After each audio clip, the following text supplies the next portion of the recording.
Doctor साहब, मैं ये बताना चाह रहा था कि ये जिस तरीके से गवर्नर साहब ने यहाँ पर सारे अरेंजमेंट किए, माशाल्लाह, ये कराची वाले हैं, ये कराची वालों की मोहब्बतें हैं आपके लिए। 50,000 से ज़ायद मजमा वहाँ पर मौजूद है और तकरीबन 10,000 के करीब यहाँ पर लोग मौजूद हैं। इस वक्त 10 करोड़ से ज़्यादा लोग पीस टीवी के ऊपर डॉक्टर साहब का प्रोग्राम इंशाल्लाह देखेंगे। और अल्लाह ने आप लोगों को ये सादत दी है, पाकिस्तान को और इस गवर्नर हाउस को, और ये काम इन गवर्नर साहब के ज़रिए से हुआ कि पाकिस्तान की सरजमीन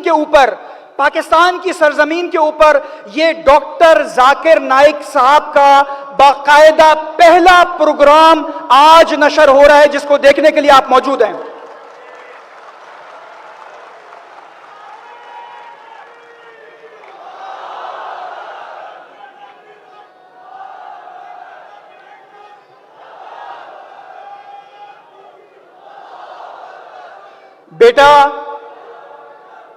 बेटा, तुमने जो 4 साल में हासिल किया, उसके हुसूल में मुझे 40 साल लगे।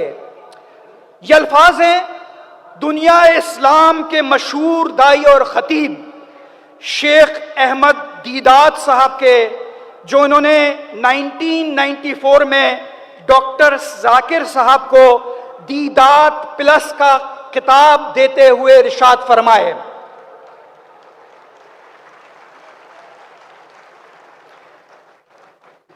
डॉक्टर जाकिर साहब किसी तारुफ के मोहताज नहीं हैं और सिर्फ चंद एक बातें मैं करके डॉक्टर साहब को मदऊ करूंगा अपनी बात करने के लिए।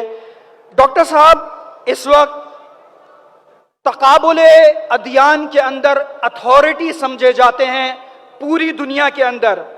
इस्लाम, कुरान, तकाबुले अदियान, बिलखुसूस हिंदू मत, बुद्ध मत, ईसाइयत और यहूदियत के ऊपर, इनकी तमाम किताबों के ऊपर अल्हम्दुलिल्लाह डॉक्टर साहब को ना सिर्फ मुकम्मल उबूर हासिल है, बल्कि इनके कोई भी आलिम के साथ ये चैलेंज करने के लिए तैयार होते हैं, जिसकी मिसाल इन्होंने सन 2000 में विलियम कैम्बल के साथ जो इन्होंने मनाजर किया, जिसने कुरान पाक की नाउजुबिल्लाह गलतियों के ऊपर PhD की, और उसके बाद डॉक्टर साहब ने उसको मनाजरे के लिए दावत दी। ये मनाजरा कई घंटों तक चला और कई घंटों के बाद उसको पसपाई इख्तियार करनी पड़ी। उसकी सबसे बड़ी बात, उस मनाजरे की सबसे बड़ी बात यह थी कि उस मनाजरे के बाद 34,000 से ज्यादा काफिर मुसलमान हुए डॉक्टर साहब के जरिए।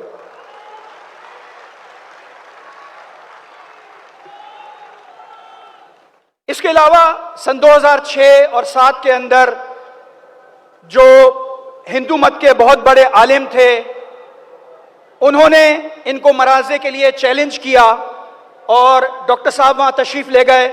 लेकिन डॉक्टर साहब के सामने अल्हम्दुलिल्लाह वो चंद लम्हे भी नहीं गुजार सका और वो जिसको आप कहते हैं नॉकआउट होके वहां से आउट हुआ। और उस मनाजरे के बाद भी अल्हम्दुलिल्लाह सैकड़ों हजारों हिंदुओं ने इस्लाम कबूल किया। ये डॉक्टर साहब के लिए सादत और एजाज है।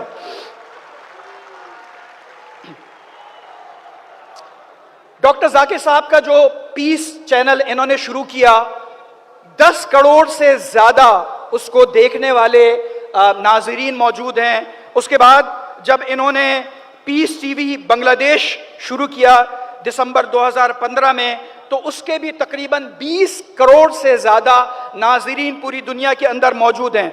डॉक्टर साहब इस वक्त फेसबुक के ऊपर इस्लामी स्कॉलर्स में सबसे ज्यादा चाहने वाली शख्सियत हैं। इनके 23.9 मिलियन से ज्यादा फॉलोअर्स हैं, जो अंग्रेजी बोलने वाले दुनिया की किसी भी मजहबी शख्सियत से ज्यादा हैं। इनके यूट्यूब चैनल पे तकरीबन 3.8 मिलियन से ज्यादा सब्सक्राइबर हैं। डॉक्टर जाकिर नाइक साहब दुनिया के 175 से ज्यादा ममालिक के अंदर बैनुल अक़वामी टीवी चैनल्स पर खिताब कर चुके हैं। इनकी 100 से ज्यादा तकरीरें, मकालमे, मबाइसे और सिम्पोजियम DVDs के ऊपर भी दस्तयाब हैं। डॉक्टर जाकिर नाइक साहब इस वक्त दुनिया के अंदर एक ऐसी शख्सियत हैं जो ना सिर्फ आलम इस्लाम के लिए एक फ़ख्र का सबब हैं आलम इस्लाम की।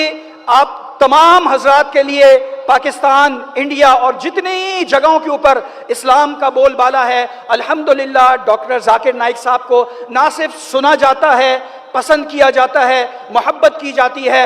ये कराची तशरीफ लाए हैं तो कराची वालों की तरफ से जब ये माइक के ऊपर आते हैं तो इनका वो शायाने शान इस्तकबाल होना चाहिए कि इनको पता लगे कि ये शहर इल्म वालों से मोहब्बत करने वाला शहर है। डॉक्टर जाकिर नाइक साहब को मैं खिताब की दावत देता हूं, आपकी भरपूर तालियों में अपनी सीट से उठकर डॉक्टर जाकिर नाइक साहब का इस्तकबाल कीजिए।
वो सेटिंग वाले बंदे जरा प्लीज आए, मॉनिटर स्पीकर्स जो ना थोड़ा आगे करने, सेटिंग वाले बंदे, साउंड सिस्टम वाले बंदे प्लीज, इंजीनियर्स जल्दी आए, मॉनिटर स्पीकर्स दोनों करीब करने, सामने करने जाकिर भाई के सामने।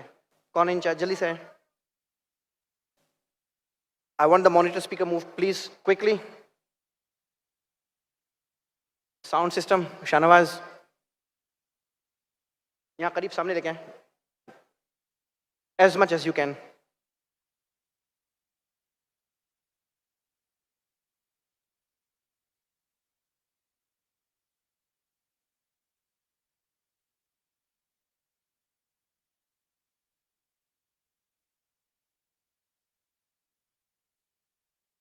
और नहीं आएगा?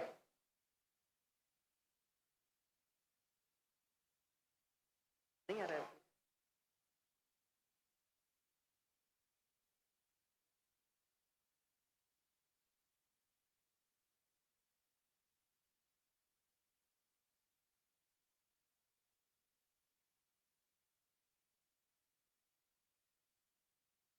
बैठ जाओ।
अल्हम्दुलिल्लाह वस्सलातु वस्सलाम अला रसूलिल्लाह व अला आलिहि वसहबिहि अजमईन, अम्मा बाद, अऊज़ु बिल्लाहि मिनश शैतानिर रजीम, बिस्मिल्लाहिर रहमानिर रहीम।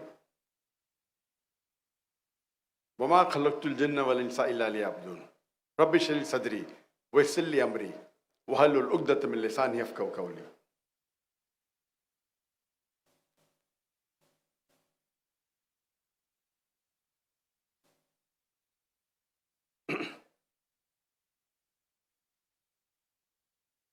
अल्हम्दुलिल्लाह।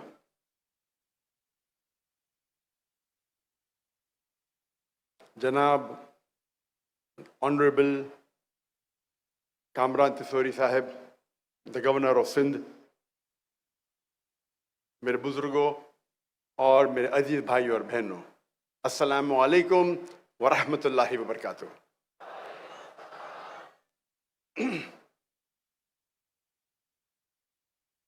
जब एक मुजाहिद मैदान जंग में उतरता है और उसके हथियार लिए जाते हैं, ये ऑडियो मेरी हथियार है,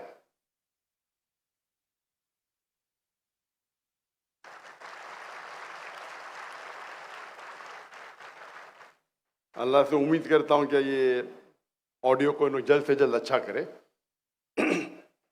तकरीर शुरू करने के पहले, जैसे आप सब जानते हैं कि मेरी तालीम अंग्रेजी में हुई है, तो हो सकता है कि इस उर्दू तकरीर में मैं गलतियां करूंगा, तो उसके लिए माजरत चाहता हूं।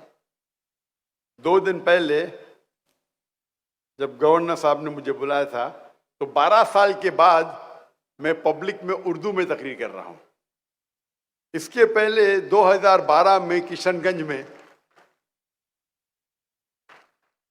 2012 हिंदुस्तान में, बिहार में किशनगंज में 10 लाख से ज्यादा मजमा था, वहां मेरी आखिरी उर्दू तकरीर थी।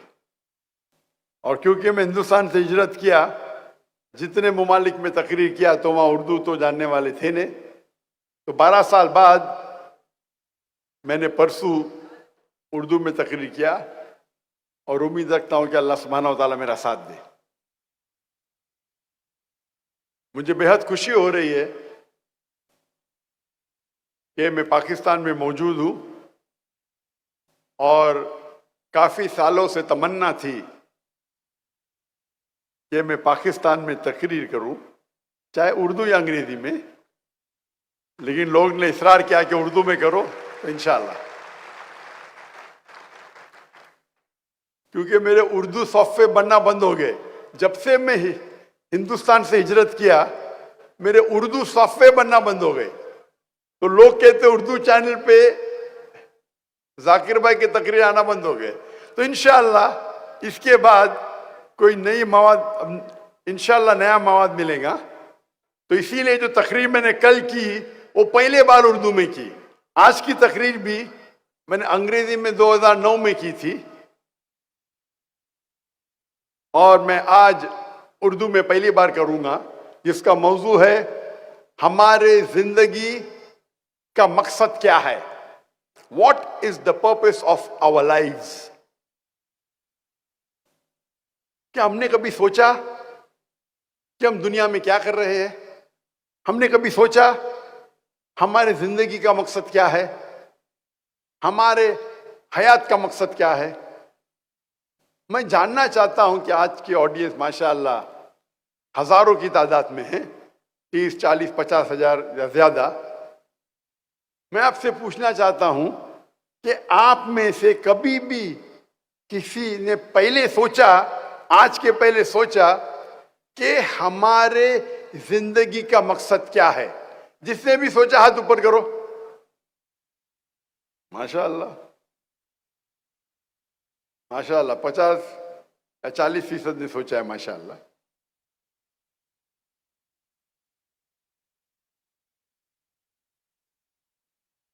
और इसका जवाब क्या है? हमारे जिंदगी का मकसद क्या है?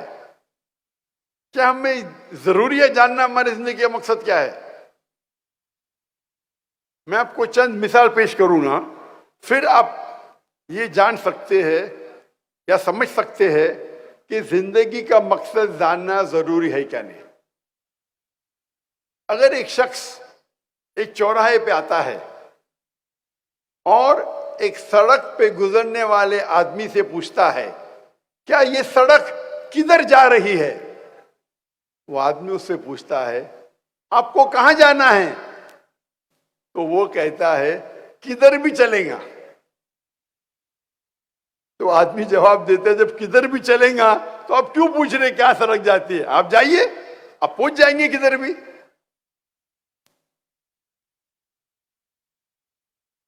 मैं और एक मिसाल देता हूं आपको। एक शख्स बिल्डर होता है, बोलता है मैं बिल्डिंग बांधूंगा। तो एक शख्स पूछता है कितने माले की बिल्डिंग बांधना चाहते हैं आप? तो बोलता है मुझे पता नहीं। उस बिल्डिंग की एरिया क्या है? बोलता है मुझे पता नहीं। तो इससे जाहिर होता है कि ये दोनों शख्स के पास देयर इज नो गोल, उनके पास टारगेट ही नहीं है। पहला शख्स जो चौराहे पे जाके पूछता है सड़क कहां जा रही है, उसे पता नहीं कहां जाने का है, उसके पास गोल ही नहीं है।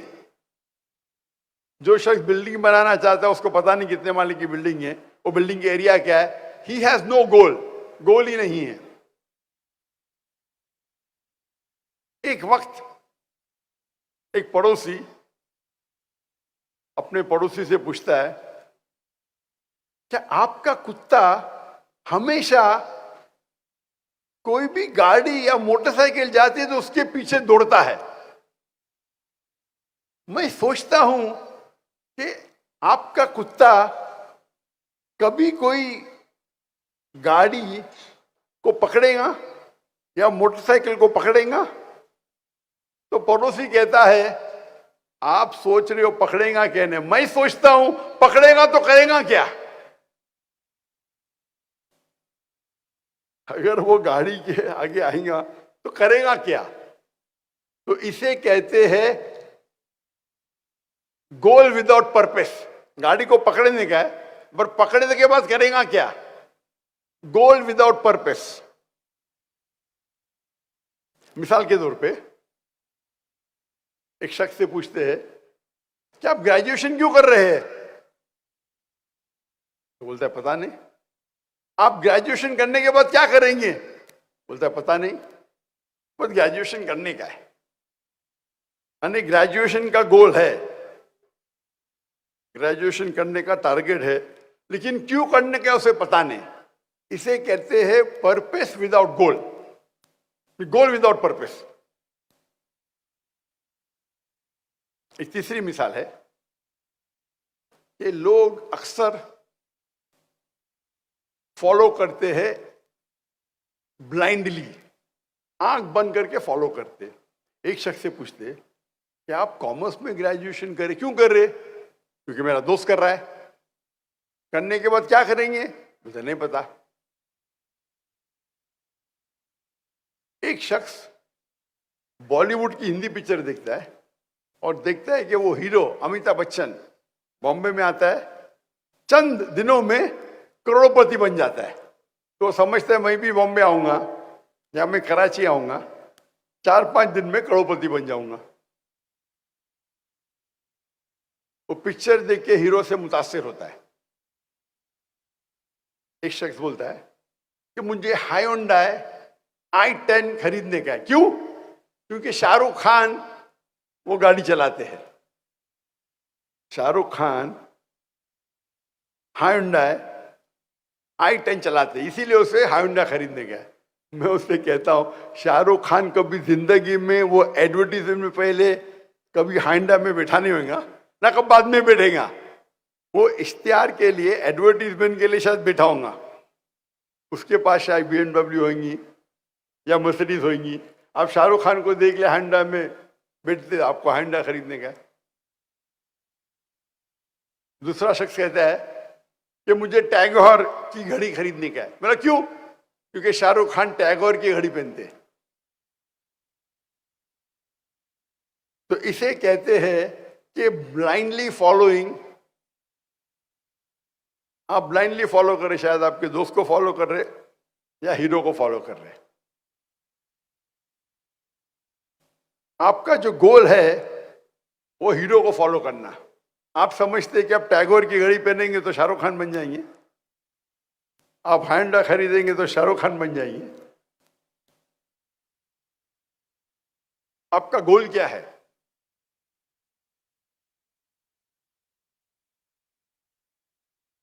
और कुछ लोग का गोल होता है लेकिन नो प्लानिंग। एक शख्स कहता है, एक शख्स टेक्सटाइल की कंपनी को खरीदता है, बोलता है इसमें बहुत मुनाफा है, गोल उसके पास है। उसको धंधे में, तिजारत में मुनाफा करने का है। वो टेक्सटाइल की कंपनी खरीद लेता है। अगर उससे पूछा जाता है आप अपने कपड़े किधर बेचेंगे, बोलते हैं मुझे पता नहीं।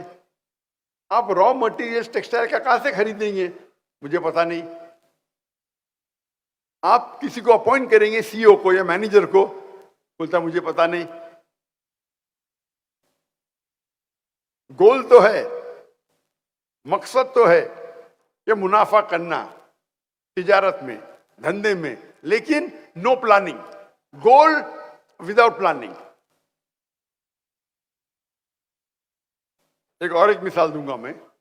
एक शख्स को साइंटिस्ट बनने का है, बोलता है मुझे दुनिया का एक सबसे बेहतरीन साइंटिस्ट बनना है। तो वो क्या करता है, वो रिसर्च करता है और तहकीकात के बाद उसे पता चलता है कि दुनिया का सबसे बेहतरीन साइंटिस्ट है आइजैक न्यूटन। उसकी तहकीक बिल्कुल सही रहती है। फिर वो क्या करता है, जिस तरीके आइजैक न्यूटन के लंबे बाल थे, कर्ली बाल, वो लंबे बाल उगाता है, कर्ली बाल उगाता है। जिस तरीके से आइजैक न्यूटन कपड़े पहनता था, वो कपड़े पहनने लगता है। जिस तरीके से वो जूते पहनता था आइजैक न्यूटन, उस तरीके से वो जूते पहनने लगता है। क्या वो साइंटिस्ट बनेगा? हाँ क्या नहीं? उसकी तहकीक सही थी कि आइजैक न्यूटन सबसे बेहतरीन साइंटिस्ट है दुनिया के। प्लानिंग है, गोल है, बट प्लानिंग गलत है। बाल उगाने से, कपड़े पहनने से, आइजैक न्यूटन जैसे जूते पहनने से कोई साइंटिस्ट नहीं बनता है। तो इसे कहते हैं गलत प्लानिंग। तो आज के माशरे में हम देखते हैं कि अक्सर लोग, उनके पास कोई गोल ही नहीं है। जैसे वो सड़क पे वो मुसाफिर पूछता है कि सड़क किधर जा रही है, आपको कहां जाना है, किधर भी गए चलेगा।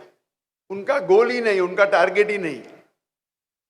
कुछ लोग ऐसे हैं, गोल है लेकिन मकसद ही नहीं, कुत्ते की तरह गाड़ी के पीछे भाग रहे हैं। पकड़ेंगे तो करेंगे क्या आप?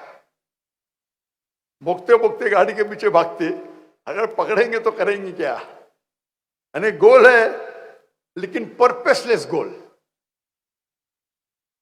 कुछ लोग भीड़ को फॉलो कर रहे, दोस्त जा रहे तो हम भी जा रहे। वो हीरो को देखते हैं कि बम्बई आता है, कराची आता है, करोड़पति बन जाता है, मैं भी बन जाऊंगा। मैं टैगोर की घड़ी पहनूंगा या हैंड गाड़ी चलाऊंगा, शाहरुख खान बन जाऊंगा। भीड़ को फॉलो कर रहे।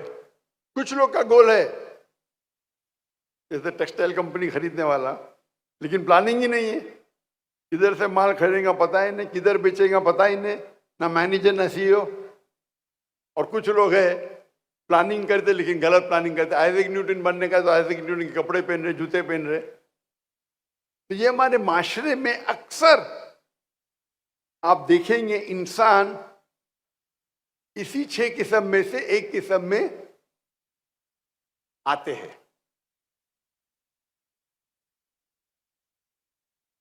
हमारी जिंदगी का मकसद क्या है? आप सोच सकते हैं, अगर हम इन किस्म के लोगों जैसे होंगे तो हमारी जिंदगी का मकसद क्या है? इस सवाल का जवाब, हमारे जिंदगी का मकसद क्या है, सबसे बेहतर कौन दे सकता है? डॉक्टर जाकिर नाइक? बिल्कुल नहीं। क्या एक डॉक्टर दे सकता है? क्या एक साइकोलॉजिस्ट इस सवाल का जवाब दे सकता है? सबसे बेहतरीन जवाब इस सवाल का, हमारे जिंदगी का मकसद क्या है, कौन दे सकता है? हमारा खालिक, हमारा मालिक अल्लाह सुब्हानहू व तआला। अल्लाह सुब्हानहू व तआला से बेहतर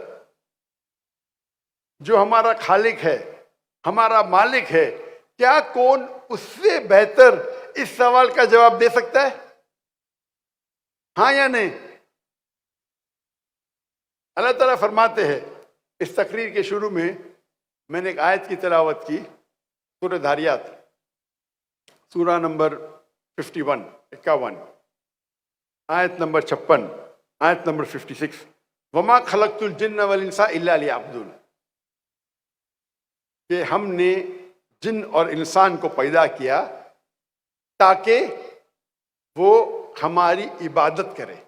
अल्लाह ताला फरमाते हैं कि अल्लाह ने जिन और इंसान को पैदा किया ताकि वो अल्लाह सुब्हाना व ताला की इबादत करे।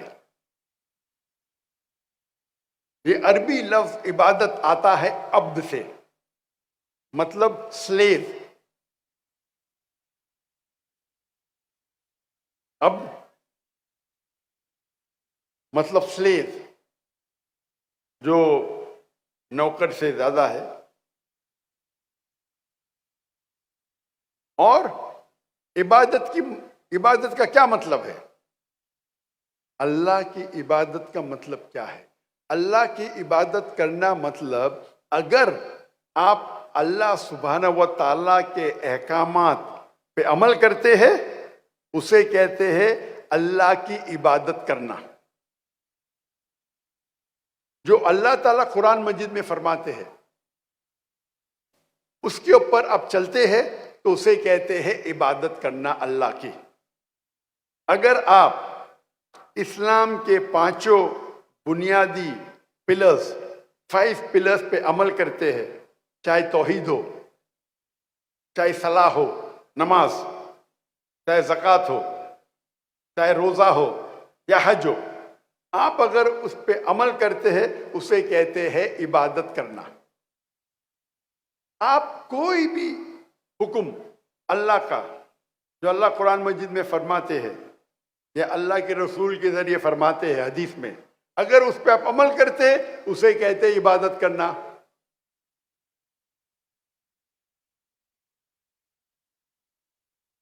अल्लाह फरमाते कुरान मजीद में सूरह माइदा सूरा नंबर 5 आयत नंबर 3 में कि आप खंजीर, सूअर का गोश्त मत खाओ। अगर आप खंजीर नहीं खाते, सूअर का गोश्त नहीं खाते, आप इबादत कर रहे।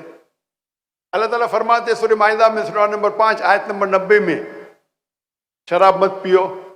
अगर आप शराब नहीं पीते, आप इबादत कर रहे। अल्लाह ताला फरमाते कुरान मजीद में कि सच बोलो, झूठ मत बोलो। अल्लाह फरमाते रिश्वत मत दो, चीटिंग मत करो। अगर आप सच बोलते हैं, झूठ नहीं बोलते हैं, रिश्वत नहीं देते, चीटिंग नहीं करते, आप अल्लाह की इबादत कर रहे।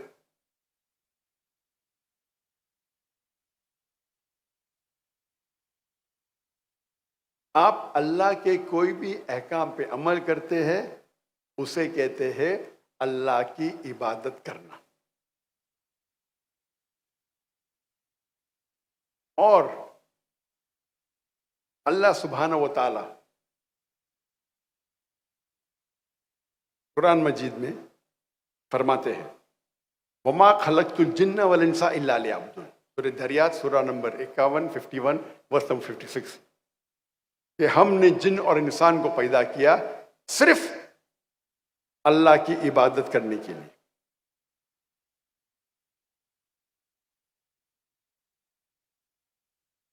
और अल्लाह ताला फरमाते हैं कि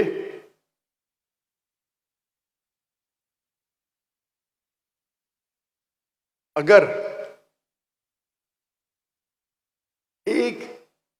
आप कोई अगर इक्विपमेंट या मशीन को खरीदते हैं तो मशीन के साथ आता है इंस्ट्रक्शन मैन्युअल, उस मशीन को किस तरीके से इस्तेमाल करना।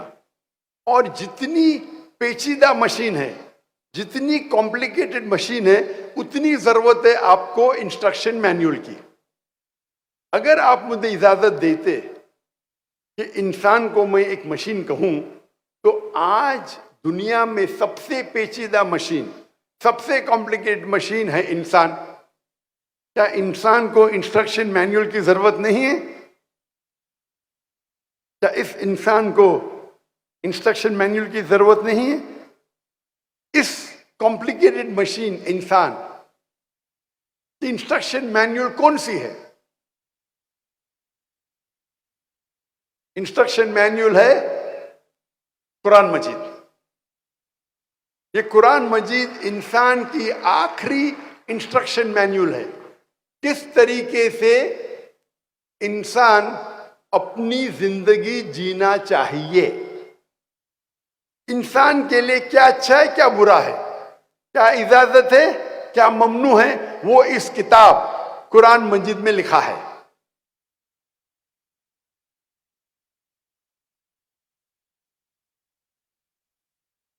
ये अल्लाह का आखिरी कलाम, आखिरी वही, आखिरी नबी मोहम्मद सल्लल्लाहु अलैहि वसल्लम पे नाजिल की गई है। लोग पूछते हैं कि अल्लाह सुब्हाना व ताला क्यों चाहते हैं कि हम अल्लाह की तारीफ करें? अल्लाह क्यों चाहता है हम कहें अल्हम्दुलिल्लाह? अल्लाह क्यों चाहता है हम कहें अल्लाह अकबर? अल्लाह को क्या अल्लाह तारीफ के मोहताज है? नौज़ बिल्लाह। क्या अल्लाह को जरूरत है कि हम अल्लाह अकबर बोले? इसका जवाब अल्लाह ताला फरमाते कुरान मजीद में, अल्लाह फरमाते हैं कि आपको अल्लाह की जरूरत है। अल्लाह कोई भी चीज,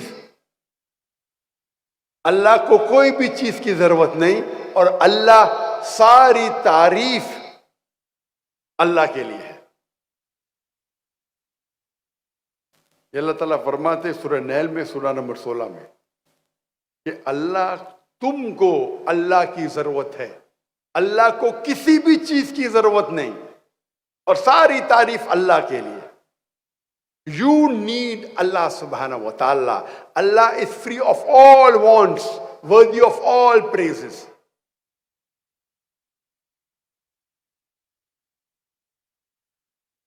तो सवाल आता है, क्यों हम अल्लाह अकबर बोलते हैं, क्यों हम अल्हम्दुलिल्लाह बोलते हैं? सारी तारीफ अल्लाह के लिए है, अल्लाह अकबर।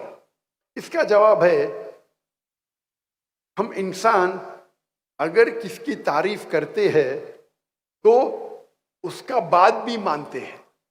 मिसाल के तौर पे, अगर आपकी वालदा है जो बीमार है और उनको हार्ट प्रॉब्लम है, तो आप क्या कहेंगे? आप ढूंढेंगे सबसे बेहतरीन हार्ट स्पेशलिस्ट कौन है। जब आप तहकीक करेंगे आपको मालूम पड़ेगा कि मशहूर डॉक्टर है। आप उस मशहूर हार्ट स्पेशलिस्ट, कार्डियोलॉजिस्ट की बात मानेंगे आपके वालदा के दिल की बीमारी को दूर करने के लिए। अगर कोई आदमी आपको मिलेगा रास्ते पे, वो कुछ कहेगा, क्या आप उसकी बात मानेंगे? और जवाब ही नहीं। आप मानेंगे एक मशहूर कार्डियोलॉजिस्ट की। क्यों? उसकी इतनी शोहरत है कि वो वर्ल्ड का बेस्ट कार्डियोलॉजिस्ट है, आप उसकी बात मानेंगे। तो ये इंसान की फितरत है। जो आदमी की आप इज्जत करते हैं, जो आदमी की तारीफ करते हैं, आप उसका कहना मानते हैं। तो अल्लाह सुब्हाना व ताला चाहता है कि आप अल्लाह की तारीफ करें, नहीं ताकि वो ऊंचे हो। आप अल्लाह अकबर 10 बार बोलो, लाख बार बोलो, अल्लाह अकबर तो ऑलरेडी अल्लाह अकबर है, उससे ज्यादा अकबर हो ही नहीं सकते। अल्लाह ऑलरेडी चोटी पे है। आप 10 बार बोलो, 1000 बार बोलो, अल्लाह को कोई फर्क पड़ता नहीं। अल्लाह चाहते हैं कि आप अल्लाह की तारीफ करें ताकि आप अल्लाह की हिदायत पे अमल करें। जब आप अल्लाह की तारीफ करते, अल्लाह अकबर, अल्लाह इज द ग्रेटेस्ट, अल्लाह सबसे बड़ा है, अल हाकिम, अल्लाह सबसे हिकमत वाला है, अर रहीम, अल्लाह सबसे रहमत वाला